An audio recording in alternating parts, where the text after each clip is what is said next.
வணக்கம். இன்றைய மாவட்ட செய்திகள்.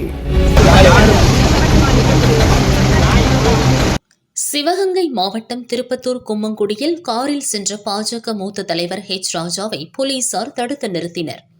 திருப்பரங்குன்றம் மலை உச்சியில் தீபம் ஏற்றுவது தொடர்பான தீர்ப்பு வந்துள்ள நிலையில் மதுரைக்கு செல்வதாக இருந்த ராஜாவை செல்ல விடாமல் போலீசார் தடுத்தனர்.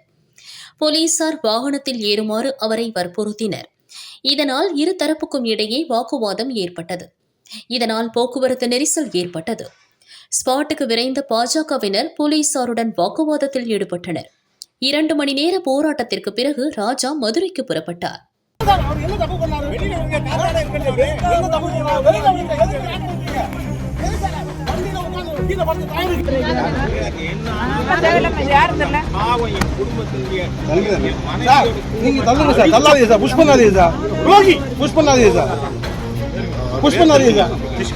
சார் அவரை கொஞ்சம் ஃப்ரீயா உட்கார விடுங்க சார். அவரை கொஞ்சம் கார்ல ஃப்ரீயா உட்கார விடுங்க மேடம். முடியாதவர் மேடம். யார் சார் பஞ்சாயத்து செல்வகுமார் சொல்ற இடத்துக்கு கூட்டு போனா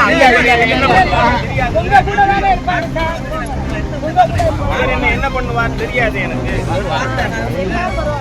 இல்ல நீங்க மறிச்சது கிரிமினல் குற்றம். என்னை செல்வகுமார் மறித்தது கிரிமினல் குற்றம். ஏன்னா நான் ரெக்கார்டே பண்றேன். நான் என் கந்தன்மலை படத்துக்காக டப்பிங்குக்கு மதுரைக்கு போய் கொண்டிருக்கும் பொழுது இந்த செல்வகுமார் சட்டவிரோதமா என்ன தடுத்து இருக்காரு. என்ன இல்ல என்ன எதுக்கு என்ன குற்றம் பண்ணீங்க? லஞ்சம் வாங்கினேன் அவங்கள மாதிரி அப்படி எல்லாம் சொல்லல. நீங்க என்ன கட்சிக்காரங்க வராங்க சார். இல்லங்க நான் இங்க வர சொல்லுங்க. மேடம் ரோட்ல வச்சு தானே அரெஸ்ட் பண்றீங்க. அவர் வர்றவங்க மறுபடியும் தானே அரெஸ்ட் பண்றீங்க. ஒன்பாட்டி போற மதுரையில மேடம், திருப்பரங்குன்றத்துல மேடம், திருப்பத்தூர்ல இல்ல மேடம்.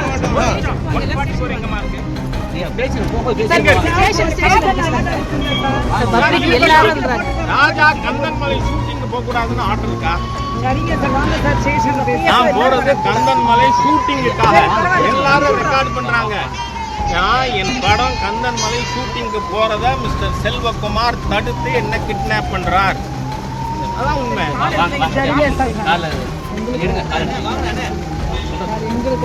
என்ன தப்பு? நீங்க எனக்கு give me order here now and here. நீங்க என்ன நினைச்சீங்க?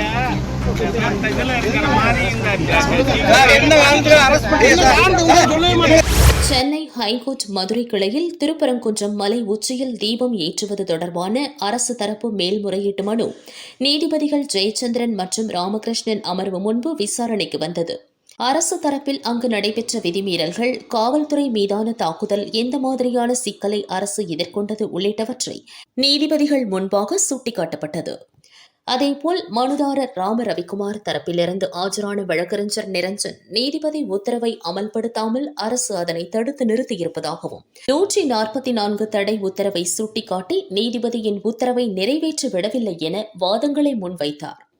இருதரப்பு வாதங்களையும் கேட்ட நீதிபதிகள் இதுகுறித்து உத்தரவு அளிக்கப்படும் என தெரிவித்தனர். அரசு தரப்புல அவங்க சொல்லக்கூடியது கடந்த நம்ம 2025 இருக்கோம். ஸோ அவங்க சொல்லக்கூடியது 100 வருஷத்துக்கு மேலே அங்கே அந்த தீபத்தூணில் தீபம் ஏற்றப்படவில்லை, அங்கே பிள்ளையார் கோயிலில் மட்டுமே ஏற்றப்பட்டிருக்கிறதா அவங்க தகவல் தெரிவிச்சிருந்தாங்க.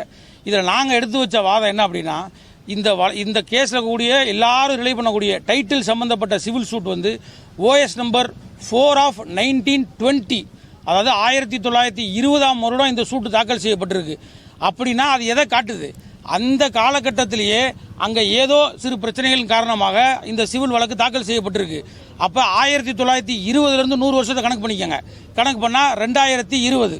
ஸோ இப்போ கிட்டத்தட்ட நீங்கள் பண்ணீங்கன்னா அப்போ பிரச்சனையானதுக்கு அப்புறமா எப்படி அங்கே நடைமுறைப்படுத்தப்பட்டிருக்கோம்? இப்போ இன்னைக்கு நம்ம இவ்வளோ பிரச்சனைகளை பார்க்குறோம். 1920 அந்த பிரச்சனைகளை அன்றைக்கி சந்திச்சிருக்காங்க. அப்போ தொடர்ச்சியாக அரசாங்கம் இதுக்கு எதிராகவே செயல்பட்டு இருக்கு. இந்த எல்லா அரசாங்கம்ன்றது எல்லாருக்கும் பொதுவானது. ஆனால் அவங்க ஏதோ என்ன காரணமோ அவங்களுக்கு சிறப்பாக தெரிஞ்ச காரணத்துக்காக சரி, அது ஓட்டின் காரணமாக எலெக்ஷன் காரணமாக என்ன காரணம் தெரியல, அவங்களுக்கு தான் சிறப்பாக தெரியும். அதன் அடிப்படையில் அவங்க ஒரு சாராக செயல்படுறாங்க. இந்த 1920 இந்த பிரச்சனை நிலவும் பட்சத்தில் அப்போ 100 வருஷத்தில் கட்டாயம் இருக்க தானே செய்யும். அப்போ நம்ம பார்க்க வேண்டியது 1920க்கு முன்ன கூட்டி இருந்தது என்னன்றது தான். இது மதத்தினுடைய புனிதத்தையும் மக்களுடைய நம்பிக்கையும் பெருமளவில் உயர்த்தக்கூடியது. ஸோ அதன் அடிப்படையில் நம்ம அதை செய்யணும்னு கேட்குறோம். அப்படி கேட்குற சமயம் அதுக்கு கூட இவங்க ஒரு பெருந்தன்மையாவோ ஒரு சட்ட ரீதியாவோ நம்ம சட்ட ரீதியாகவும் தான் இதை நம்ம முன்னிலைப்படுத்துகிறோம். 1920 தீர்ப்பில் மலை முழுவதும் திருப்பரங்குன்றம் கோயிலுக்கு பாத்தியப்பட்டது, அத்தியாவசானத்துக்கு பாத்தியப்பட்டதுன்னு கொடுத்துருக்காங்க. எக்ஸப்ட் த பிளேசஸ் வேர் த தர்கா, நெல்லித்தோப்பு அந்த ஃபிளாக் ஸ்டாண்ட்ஸ், இதை தான் சொல்லியிருக்கிறாங்க.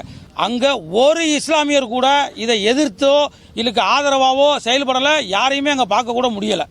அவங்க எல்லாருமே நமக்கு ஆதரவாக தான் இருக்கிறாங்க. சில விஷம கிருமிகள் இந்த சமுதாயம் அமைதியாக இருக்கக்கூடாது, இங்கே அவங்களுடைய அரசியல் பிழைப்பை நடத்தணும் அப்படின்ற காரணத்துக்காக மட்டுமே இந்த மாதிரி பிரிவினையை ஏற்படுத்துகிறாங்க. இந்த விஷயத்தில் முழுமையாக அரசாங்கம் எதிராக செயல்படுதுன்றதை சுட்டி காட்டப்படுது. அதாவது இது இன்னும் தெளிவாக சொல்லணும்னா, இந்துக்களை அடக்கிறதுக்கு உண்டான முறைகளை மட்டுமே இப்படி செயல்படுது. இதே மாதிரி நேற்று இன்னொரு வழக்குலையும் இதே மாதிரி செயல்பட்டு நேற்று இதே மாதிரியான விஷயங்கள் நடைபெற்றது திண்டுக்கல்ல.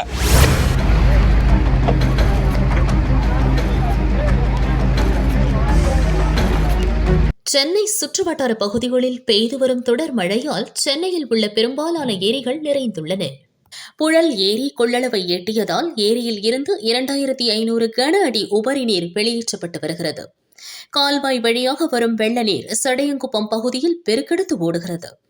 காட்டாறு வெள்ளம் சடையங்குப்பம் வழியாக சென்று எண்ணூர் முகத்துவாரத்தில் உள்ள கடலில் கலக்கிறது.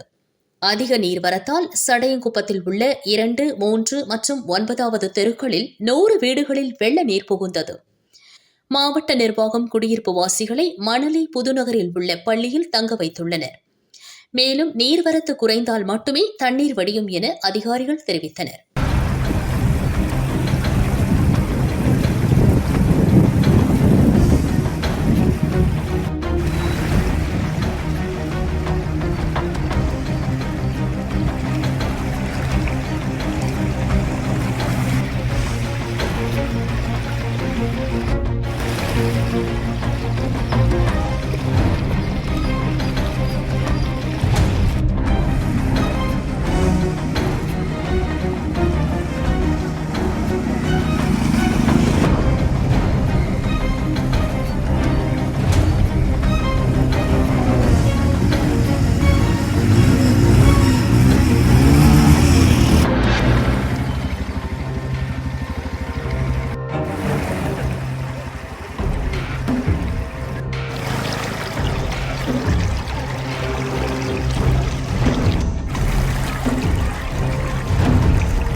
சென்னையிலேயே அதிகபட்சமாக எண்ணூரில் 15 சென்டிமீட்டர் மழை கூட்டி தீர்த்துள்ளது.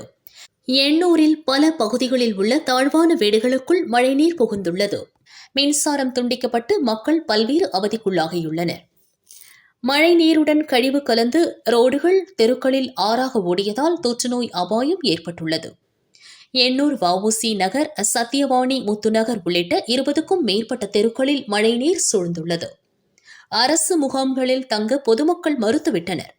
அங்கு கழிவறை உள்ளிட்ட அடிப்படை வசதி செய்து தராததால் செல்லவில்லை. வீடுகள் மற்றும் தெருக்களில் சூழ்ந்துள்ள மழைநீரை வெளியேற்ற நடவடிக்கை எடுக்க வேண்டும் என வலியுறுத்தி வருகின்றனர்.